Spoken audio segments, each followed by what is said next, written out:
दोस्तों बात करने वाले हैं एक नया पासपोर्ट बनाने के लिए आप ऑनलाइन अप्लाई कैसे करेंगे। स्टेप बाय स्टेप एक अप्लाई करके इस वीडियो में हम आपको दिखाने वाले हैं। इसके साथ साथ अप्लाई करने के बाद का प्रोसेस क्या होता है, कैसे आपको अपना पेमेंट जमा करना होता है, आपको अपना अपॉइंटमेंट कैसे बुक करना होता है, इसके अलावा आपको ऑफिस में कौन कौन से डॉक्यूमेंट लेकर जाना होता है, कंप्लीट जानकारी आपको स्टेप बाय स्टेप इस वीडियो में देने वाले हैं। तो चलिए वीडियो को शुरू करते हैं। इसके लिए सबसे पहले आपको अपने क्रोम को ओपन करना है और ओपन करने के बाद आपको इसमें लिखना है पासपोर्ट। इतना लिख करके आपको सिंपल में सर्च कर देना है और सर्च करने के साथ ही आप देखेंगे इसका वेबसाइट आपके सामने आ जाएगा passportindia.gov.in। यही इसका लिंक रहने वाला है। इसी के ऊपर आपको क्लिक कर देना है पहले ही लिंक के ऊपर और इतना क्लिक करते ही आप चले जाते हैं इसके ऑफिशियल वेबसाइट पर जहां से आपको अप्लाई करना होता है। इसके बाद अगले स्टेप में आप देखेंगे यहाँ पर कुछ टर्म्स एंड कंडीशन आ जाएगा। आपको यहाँ से इसे कट कर देना है और कट करने के साथ ही आप देखेंगे कुछ इस प्रकार का इंटरफेस आपको देखने को मिल जाता है इस वेबसाइट का। अब अप्लाई करने के लिए आपको करना क्या होगा, सबसे पहले आपको अपना रजिस्ट्रेशन करना पड़ेगा। रजिस्ट्रेशन करने के लिए आप यहाँ पर देख सकते हैं पहला ही ऑप्शन न्यू यूजर रजिस्ट्रेशन, इसी के ऊपर आपको क्लिक कर देना है और इतना करते ही आप चले जाते हैं अगले स्टेप में और अगले स्टेप में जाकर के आपको अपना एक लॉग इन रजिस्टर्ड ID बनाना पड़ता है। जैसा कि आप देख सकते हैं फ्रेंड्स, अगला इंटरफेस यहाँ पर आ गया है। यहाँ पर देखेंगे पहला option register to apply at. इसके बाद आपको यहाँ पर देख सकते हैं इसी ऑप्शन को आपको चूज रहने देना है पासपोर्ट ऑफिस। इसके बाद आपको करना क्या है, यहाँ पर आपको क्लिक करना है और क्लिक करने के साथ ही आपका जहाँ भी पासपोर्ट ऑफिस नियरेस्ट होगा अपने नियरेस्ट पासपोर्ट ऑफिस का नाम यहाँ से आपको चूज कर लेना है। जैसे मेरे केस में मेरा पटना, हम बिहार से हैं तो मेरा यहाँ पर ऑफिस आ जाएगा पटना। इसी तरीके से यदि आप उत्तर प्रदेश से हैं तो आपको लखनऊ चूज करना पड़ेगा और किसी अदर स्टेट से हैं तो आपको अपने अकॉर्डिंग यहाँ पर चूज करना होगा। इसके बाद नीचे आते हैं, यहाँ पर आपको नाम लिखना है। आपको यहाँ पर फर्स्ट नेम लिखना है, यहाँ पर लास्ट नेम लिखना है और यहाँ पर आपको क्लिक करना है और क्लिक करने के साथ ही आपको यहाँ से अपना डेट ऑफ बर्थ बताना है। जो भी आपका डेट ऑफ बर्थ हो आपको सबसे पहले सन चूज करना है, फिर मंथ चूज करेंगे और यहाँ से फिर डेट चूज करेंगे। कुछ इस प्रकार से आपको अपना डेट ऑफ बर्थ यहाँ से चूज कर लेना है। चूज करने के बाद आपको अपना ईमेल ID यहाँ पर लिखना है और लिखने के बाद ये कह रहा है do you want your log in ID to be same as email ID। मतलब ये है कि जो ईमेल ID आप यहाँ पर लिखेंगे ना उसी को आप लॉग इन ID के रूप में बनाना चाहते हो तो आप उससे यस कर देंगे और वही चीज़ आपका लॉग इन ID हो जाएगा। अगर नो करेंगे तो आपको यहाँ से यूजर नेम बनाना पड़ेगा, मतलब लॉगिन ID बनाना पड़ेगा और लॉगिन ID आप अपने हिसाब से कुछ भी बना सकते हैं। लेकिन इसके जगह पर आप ईमेल ID ही रखना चाहते हैं तो इसे यस करेंगे और यहाँ पर आपको वही चीज़ हो जाएगा सेम। उम्मीद है आपको चीज़ें क्लियर हो गई होंगी। इसके बाद यहाँ पर आपको अपना पासवर्ड बनाना है। पासवर्ड आप कैसे बनाएंगे, इसके लिए आप यहाँ पर देखेंगे पासवर्ड पॉलिसी, इसके ऊपर आपको क्लिक कर देना है और क्लिक करने के साथ ही आप देखेंगे इसका गाइडलाइंस यहाँ पर ओपन हो जाएगा।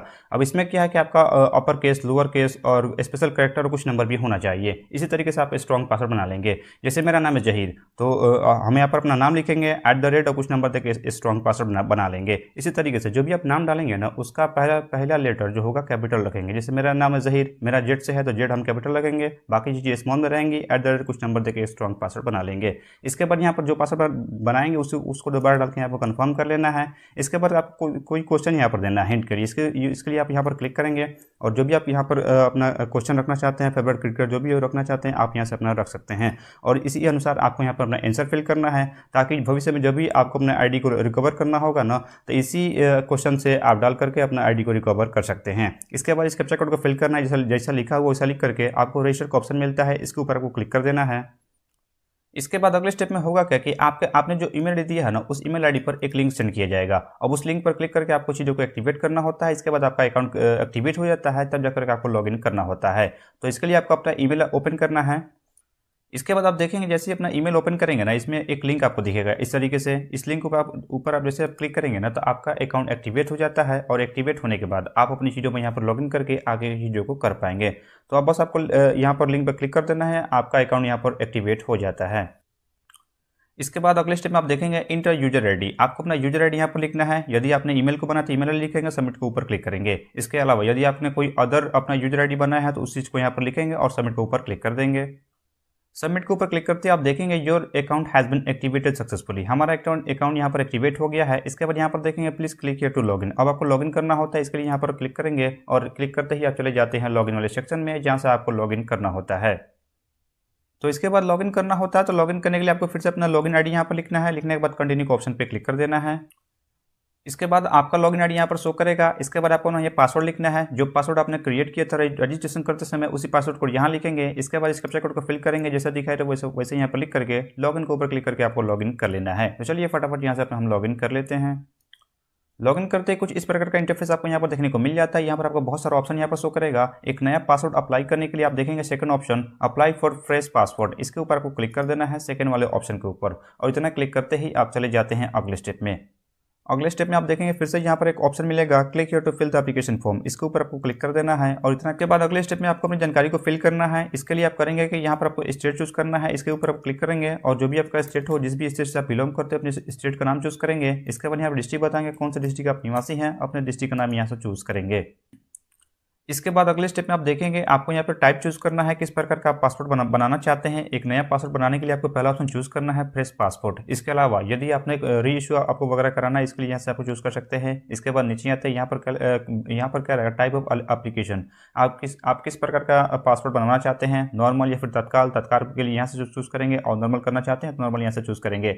इसके बाद आपको पेज चूज करना है, कौन से पेज के लिए अप्लाई करना चाहते हैं, इसे आपको पेज यहाँ पर चूज करना है। जैसे हमको 36 चाहिए, 36 पेज वाला 36 का ऑप्शन पर यहाँ पर चूज किए। इसके बाद नेक्स्ट का ऑप्शन मिलता है, नेक्स्ट के ऊपर आपको क्लिक कर देना है, और इतना करते ही आप देखेंगे आपकी फॉर्म यहाँ पर खुल के आ जाएगी। अब बारी बारी से आपको अपनी चीज़ों को यहाँ पर फिल करना है। चलिए भरना स्टार्ट करते हैं। सबसे पहले यहाँ पर करा गिवन नेम, आपको अपना फर्स्ट नेम यहाँ पर लिखना है, यहाँ पर आपको सरनेम लिखना है, सरनेम में आप अपना लास्ट नेम यहाँ पर लिख सकते हैं। जैसे मेरा नाम है जहीर अहमद, तो जहीर हो गया फर्स्ट नेम और अहमद हो गया आपका लास्ट नेम। कुछ इस प्रकार से आपको अपना नाम भर लेना है। इसके बाद जेंडर बताना, आप मेल है या फिर फीमेल है, अपने कोड यहाँ पर चूज करेंगे। इसके बाद ये पूछ रहा है कि have you ever been known by any other names, मतलब ये है कि आपने जो यहाँ पर नाम फिल किया है इसके अलावा भी कोई आपका नाम है तो यहाँ पर यस करेंगे, अपने नाम को फिल करेंगे। अगर नहीं है तो आप इसे नो करेंगे। इसके बाद अगले स्टेप में पूछ रहा है कि have you ever been change your name, आपने कभी अपना नाम चेंज करवाया तो यस करेंगे और चेंज हुए नाम को लिखेंगे, और नहीं करवाया तो आप इसे नो करेंगे। इसके बाद यहाँ पर करा डेट ऑफ बर्थ, यहाँ पर आपको क्लिक करना है और क्लिक करने के साथ ही आपके सामने कैलेंडर ओपन हो जाएगा और यहाँ से आपको ना डेट ऑफ बर्थ चूज करना है।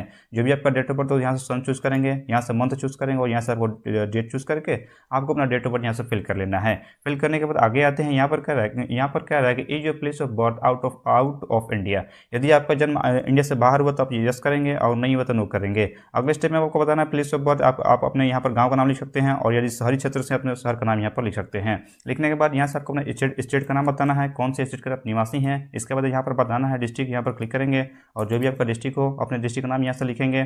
इसके बाद नीचे यहाँ पर बताना है मैरिटल स्टेटस, आप मैरिड हैं या फिर अनमैरिड हैं, आपको अपने को यहाँ पर चूज कर लेनी है।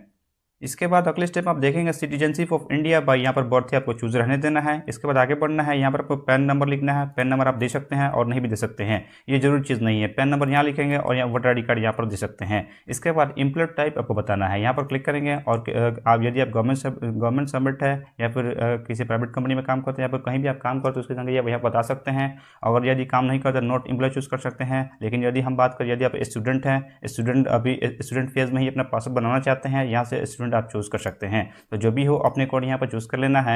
इसके बाद यहाँ पर बताना है कि is either of your parent in case of minor sports government submit, मतलब यह है कि आपके पिताजी कहीं गवर्नमेंट सबमिट में है तो इसे यस करेंगे और नहीं है तो इसे नो कर सकते हैं। इसके बाद यहाँ पर एजुकेशन क्वालिफिकेशन बतानी है आपको, आपने कहाँ तक पढ़ाई किया है। इसके लिए यहाँ पर क्लिक करेंगे। यदि आपने ग्रेजुएशन किया ग्रेजुएशन चूज कर सकते हैं, 7th पास है, मैट्रिक या फिर इंटर किया तो इसे आप चूज कर सकते हैं। और यदि आप बिटवीन 8 to 9 यानी 8 से लेकर 9वीं तक पढ़ाई की है तो लास्ट ऑप्शन चूज कर सकते हैं। लेकिन हम बात करें यदि आप मैट्रिक और इंटर केवल किए हैं तो उस केस में आप यहाँ पर 10th पास एंड अबव के ऑप्शन पर क्लिक करेंगे। इसके बाद होगा क्या कि यदि आप नॉन ईसीआर कैटेगरी का पासवर्ड बनवाना चाहते हैं तो मिनिमम क्वालिफिकेशन आपको मैट्रिक चाहिए, मतलब मैट्रिक तक आपने पढ़ाई की है तभी आप नॉन ईसीआर कैटेगरी के लिए फॉर्म अप्लाई कर सकते हैं। इसके लिए आप यहाँ पर देखें 10th पास हम चूज कर सकते हैं, चूज़ किए। इसके बाद यहाँ से आपको यस कर लेना है नॉन ईसीआर के लिए। इसके बाद आगे बढ़ते हैं। यहाँ पर क्या है विजिबल मार्क, आपके बॉडी में कोई पहचान होगा, जैसे होता है ना जला कंशन कटा कंशन कुछ भी यहाँ से आप बता सकते हैं, यहाँ पर लिखेंगे। इसके बाद आपको अपना आधार नंबर लिखना है। लिखने के बाद नीचे आएंगे, इस बॉक्स को आपको टिक आउट करना है, आई एग्री करना है। आई एग्री करने के बाद सेव माई डिटेल्स के ऑप्शन पर आपको क्लिक कर देना है। इतना करते ही आप देखेंगे आपके सामने यहाँ पर आपका रेफरेंस नंबर यहाँ पर जनरेट हो जाता है, इसको आपको कहीं नोट करके रख लेना है। इसके बाद ये ऊपर देखें your application form has been saved successfully. इसके बाद आगे बढ़ने के लिए आप फिर से नीचे आएंगे और इसके बाद फिर से आपको यहाँ पर आई एग्री ऑप्शन पर क्लिक करना है और यहाँ पर नेक्स्ट का ऑप्शन मिलता है, नेक्स्ट ऑप्शन पे आपको क्लिक कर देना है। और इतना क्लिक करते ही आप चले जाते हैं अगले स्टेप में। अगले स्टेप में आप देखेंगे यहाँ पर आपको फैमिली डिटेल्स बताना है। यहाँ पर फैमिली के तौर पर यहाँ पर आपको फादर का नाम लिखना है, फादर का फर्स्ट नेम लिखेंगे, लास्ट नेम लिखेंगे। इसके बाद आपको अपना मदर का फर्स्ट नेम लिखना है, मदर का यहाँ पर लास्ट नेम लिखना है। इसके बाद यदि आप मैरिड हैं तो यहाँ से आप अपने पार्टनर का नाम यहाँ पर लिख सकते हैं। लिखने के बाद आपको सेव माई डिटेल्स के ऑप्शन पर क्लिक करना है, आपकी चीज़ें यहाँ पर सेव हो जाएंगी और इसके बाद फिर से आपको नेक्स्ट के ऊपर क्लिक कर देना है। नेक्स्ट करते ही अगले स्टेप आप देखेंगे फ्रेंड्स, यहाँ पर पूछ रहा है कि is your present address out of India. यदि आप फिलहाल आउट ऑफ इंडिया रहते हैं तो आप उसे यस कर सकते हैं, और यदि आप इंडिया में ही हैं तो आप इसे नो रहने देंगे। इसके बाद यहाँ पर कह रहा है house number and street name. यहाँ पर यदि आप शहरी क्षेत्र से हैं तो आपको अपने हाउस नंबर को लिख देना है। यदि ग्रामीण क्षेत्र से आते हैं तो यहाँ पर आप अपने गाँव का नाम लिख सकते हैं। लिखने के बाद फिर से आपको अपना गाँव का नाम या फिर शहर का नाम लिख दीजिएगा। आपका स्टेट शो करेगा, जिला शो करेगा, और यहाँ पर क्लिक करना है। और जो भी आपका पुलिस स्टेशन पड़ता हो, अपना थाना पड़ता हो, अपने थाना का नाम यहाँ से चूज करना है, और यहाँ पर पिन कोड लिखना है। जो भी आपके एरिया का पिन कोड होगा अपने पिन कोड को लिखना है। लिखने के बाद यहाँ पर अपना मोबाइल नंबर लिखना है, और यहाँ पर टेलीफोन नंबर कह रहा है, ये जरूरी चीज़ नहीं है, आप इस चीज़ को छोड़ भी सकते हैं। इसके बाद नीचे आएंगे, यहाँ पर आपको ईमेल लिखना है। ईमेल लिखने के बाद ये कह रहा है कि इज परमानेंट एड्रेस अवेलेबल, तो आपको इसे यस कर देना है। और यस करने क्रम में आप एक और ऑप्शन यहाँ पर आ जाएगा। इसके बाद यहाँ पर देखेंगे is your permanent address same as present address. मतलब क्या है कि यदि आपका प्रेजेंट और परमानेंट दोनों एड्रेस सेम है तो आप इस बॉक्स यहाँ पर यस करेंगे, और ये आपका दोनों जगह सेम हो जाएगा। और अलग अलग है तो यहाँ पर नो कर देंगे, और अलग अलग भी यहाँ पर दे सकते हैं। तो मेरे केस में यहाँ पर सब दोनों एड्रेस सेम है, सेव करेंगे, यस करेंगे, और इसके बाद सेव डिटेल्स पे क्लिक करेंगे। हमारी जानकारी सेव हो जाएगी। इसके बाद आपको फिर से नेक्स्ट ऑप्शन पे क्लिक कर देना है। इसके बाद अगले स्टेप में आप देखेंगे इमरजेंसी कॉन्टैक्ट के लिए आपको अपने फैमिली मेंबर का किसी एक का यहाँ पर जानकारी देना होगा। इसके लिए यहाँ पर आप उनका नाम देंगे, मोबाइल नंबर देंगे, यहाँ पर टेलीफोन नंबर दे सकते हैं, और यहाँ पर ईमेल आईडी उनका दे देंगे। आप अपने घर का किसी एक मेंबर की जानकारी आप यहाँ पर दे सकते हैं। देने के बाद सेव पर क्लिक करेंगे, आपकी चीज़ें यहाँ पर सेव हो जाएंगी। इसके बाद आपको फिर से नेक्स्ट के ऊपर क्लिक कर देना है। इसके बाद अगले स्टेप में आपको यहाँ पर जानकारी बतानी होगी। यहाँ पर कह रहा है कि हैव यू एवर हेल्ड और होल्ड एनी आइडेंटिटी सर्टिफिकेट, आपको यहाँ से नो रहने देना है। इसके बाद यहाँ पर पूछ रहा है details of previous current diplomatic official passport, आपको यहाँ से चूज करना है details not available, second option choose कर लेना है। इसके बाद ये पूछ रहा है कि have you ever applied for passport but do not issue, तो मतलब ये है कि यदि आपने इससे पहले आप पासपोर्ट अप्लाई किया था और आपका पासपोर्ट इशू नहीं हुआ, तो ऐसा कुछ केस है तो आप यस करेंगे, और कब आपने अप्लाई किया था, फाइल नंबर, डेट, और ये सब चीज़ आपको फिल करनी होगी। यदि आपने इसे फर्स्ट टाइम अपना पासपोर्ट अप्लाई कर रहे हैं तो आपको इसे नो कर देना है। मतलब तीनों चीज़ों में आपको नो कर देना है। नो करने के बाद आपको यहाँ पर नेक्स्ट ऑप्शन पे क्लिक कर देना है, और इतना क्लिक करते ही आप चले जाते हैं अगले स्टेप में। इसके बाद अगले स्टेप आप देखेंगे, आपकी जानकारी यहाँ पर फिर से आपको बतानी पड़ेगी। यहाँ पर डिटेल ये है ना, आपसे यहाँ पर निगेटिविटी के बारे में आपसे पूछी जाएगी। मतलब ये है कि आपके अगेंस्ट कोई केस वगैरह नहीं है, किसी कोर्ट के थ्रू आपके विरुद्ध कोई वारंट वगैरह नहीं है, सब चीज़ें ही पूछा जाता है। तो आप चाहते इसे पढ़ सकते हैं। आपको करना है कि सबसे आपकी निगेटिविटी के बारे में है, तो केस वगैरह के बारे में डिटेल पूछा जाता है। तो सबको आपको करना क्या है कि आप चाहें तो अपने हिसाब से पढ़ भी सकते हैं। सबको यहाँ से आपको नो कर देना है। यहाँ पर देखेंगे सबको बारी बारी से ऐसे नो करके आपको यहाँ पर सेव पे क्लिक करेंगे, आपकी जानकारी यहाँ पर सेव हो जाएगी। और इसके बाद फिर से आपको यहाँ पर नेक्स्ट ऑप्शन मिलता है, नेक्स्ट ऑप्शन पे क्लिक कर देना है। इसके बाद अगले स्टेप में आप देखेंगे फ्रेंड्स, जैसे आपका पासवर्ड बन करके आएगा ना, सेम वैसी फॉर्मेट यहाँ पर देखने को मिल जाता है। अब यहाँ पर देखेंगे जो जहाँ चीज़ लिखा रहेगा ठीक ऐसे ही आपका पासवर्ड घर पे बनकर आने वाला है। तो अपनी चीज़ों को यहाँ पर मिला लेनी है। आपने जो चीज़ दिया वो सब सही है कि नहीं, जैसे में आपका नाम हो गया, डेट ऑफ बर्थ हो गया, आपका स्थान हो गया, ये सब चीज़ें यहाँ पर शो हो जाती है। अगर सब चीज़ सही है तो आप आगे बढ़ने के लिए नेक्स्ट ऑप्शन मिलता है, नेक्स्ट ऊपर क्लिक कर देंगे। इसके बाद अगले स्टेप में आपको करना क्या है, यहाँ पर सेल्फ डिक्लेरेशन करना है। इसके लिए आपको करना क्या है, प्रूफ ऑफ बर्थ के लिए यहाँ से क्लिक करेंगे, और यहाँ पर आपको बहुत सारे डॉक्यूमेंट यहाँ पर मिल जाते हैं। और इनमें से करना क्या है कि आपको यहाँ से कोई डॉक्यूमेंट देना, आपको यहाँ पर दे देना है डॉक्यूमेंट के तौर पर। आपको बहुत सारा ऑप्शन यहाँ पर देखने को मिल जाता है, कोई भी डॉक्यूमेंट इसमें से आप दे सकते हैं। तो जैसे कि मान लीजिए हम यहाँ पर देते हैं अपना पैन कार्ड, तो पैन कार्ड यहाँ से चूज़ कर लिए, और चूज़ करने के बाद यहाँ से आपको क्या करना है, ग्रांट डिजी लॉकर का एक्सेस का ऑप्शन मिलता है, इसके ऊपर क्लिक करेंगे, और डिजी लॉकर पर जाकर के अपनी चीज़ों को लॉगिन करके और वहाँ से अपनी डिजी लॉकर से अपनी जानकारी को फेच करना होता है। इसके बाद आप देखेंगे फ्रेंड्स, आपके सामने यहाँ पर डिजी लॉकर का टैब ओपन हो जाएगा। अब यहाँ से करना क्या है कि यहाँ से आपको अपने चीज़ों को फेच करने के लिए आपको यहाँ से लॉगिन करना होगा। लॉगिन करने के लिए आप मोबाइल नंबर से कर सकते हैं, यूजर नेम और आधार नंबर से कर सकते हैं। तो मैं सजेस्ट करूँगा आधार नंबर क्लिक कीजिए, आधार नंबर यहाँ पर लिखना है, नेक्स्ट ऑप्शन पर क्लिक करेंगे। और यदि आपके पास डिजी लॉकर का अकाउंट पहले से नहीं है तो आपको करना क्या है, साइन अप पर क्लिक करके आप अपने डिजी लॉकर का अकाउंट क्रिएट कर सकते हैं और अपनी चीज़ों को फेच कर सकते हैं। तो चलिए फटाफट यहाँ से अपना लॉगिन कर लेते हैं आधार कार्ड से। इतना करते ही होगा क्या कि आपके आधार कार्ड में जो मोबाइल नंबर जुड़ा होगा उस नंबर पर एक ओटीपी सेंड किया जाएगा। उस ओटीपी को यहाँ लिखेंगे, और लिखने के बाद नीचे आएंगे, सबमिट का ऑप्शन पे क्लिक कर देना है।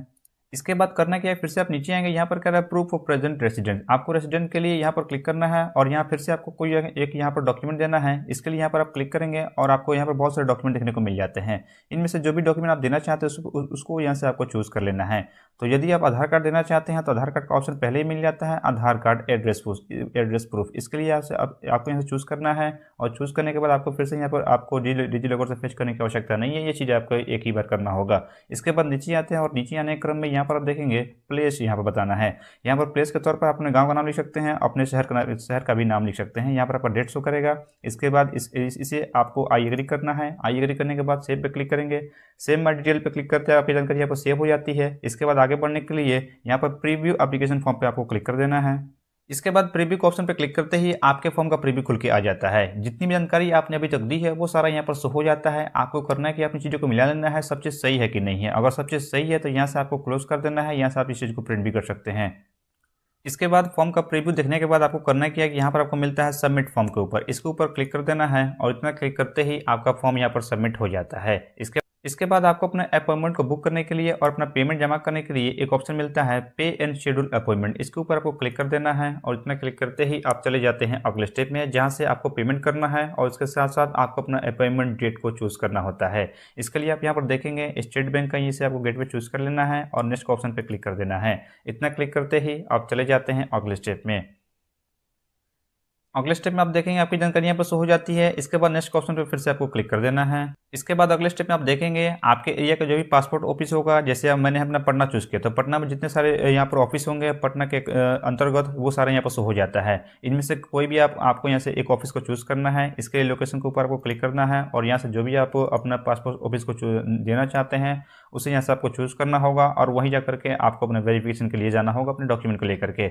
इसके बाद यहाँ से चूज करने के बाद यहाँ से कैप्चा कोड को फिल करना है, जैसे दिखा रहा है उसे यहाँ पर लिख करके नेक्स्ट ऑप्शन पे क्लिक कर देना है।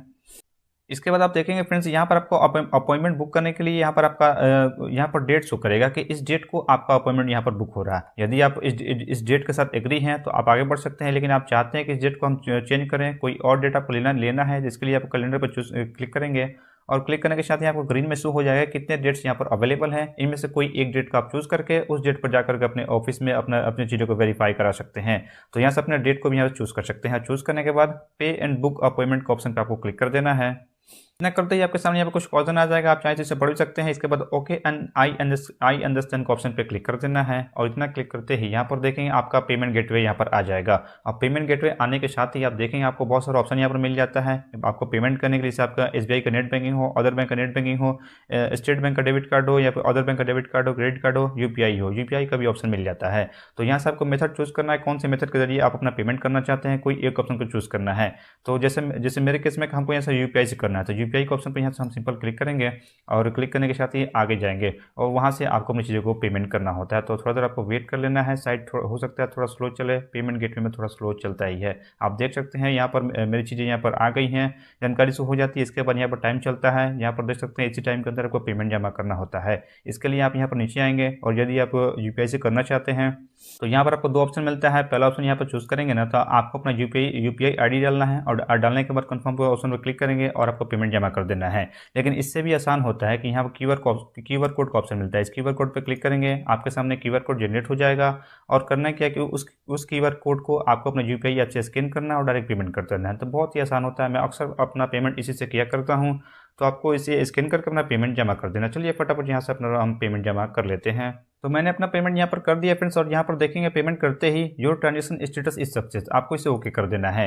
पेमेंट करने के साथ ही आप चाहें तो थोड़ा देर वेट कर सकते हैं, आपका खुद ये चीज़ें रिफ्रेश हो जाएंगी या फिर आपका चीज़ें रिफ्रेश होने के तक आप वेट नहीं कर सकते तो यहाँ पर क्लिक हियर का ऑप्शन मिलता है, यहाँ पर क्लिक करके आप साइट पर दोबारा से आ सकते हैं।